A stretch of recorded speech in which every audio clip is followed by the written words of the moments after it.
اعوذ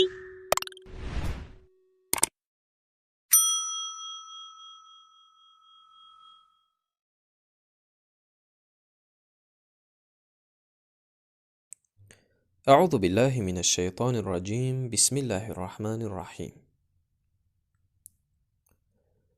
وارد جنت شدن برای زن خیلی آسان است. همگی 4 عملی هست که اگر زن اجرا نماید وارد جنت خواهد شد. این وعده پیامبر صلی الله علیه و سلم است. در حدیث صحیح روایت ابن حبان رضی الله تعالی عنه آمده است که پیامبر صلی الله علیه و سلم فرمودند: اگر زن 5 وقت نمازش را بخواند، روزه ماه رمضان را بدارد، پاکدامنیش را رعایت نماید و به شوهر خود اطاعت کند، با او گفته می شود به جنت توسط دروازه وارد شو که دلخواهت باشد. رواه ترمذی. عملهایی که سبب وارد جنت شدن زن می شوند اینها هستند: 1.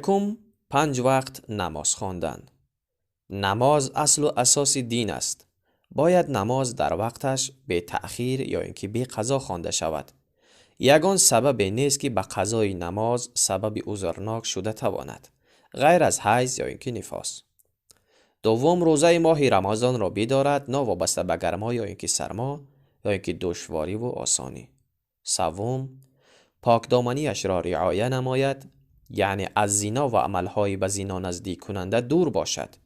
با مردانی بیگانه معامله نکند، با طریق تلفن صحبت نکند، در شبکه اینترنتی بیهوده‌گویی نکند. 4. اطاعت شوهر نیز عامل مهمی وارد شوی جنت. زن باید هر فرمان شوهر را اجرا نماید، با شوهر خوش معامله باشد، عمل پسند شوهرش بوده را اجرا نماید.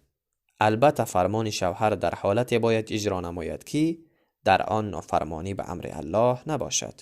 این وعده پیامبر صلی الله علیه و سلم است. السلام علیکم و رحمت الله تعالی و برکاته.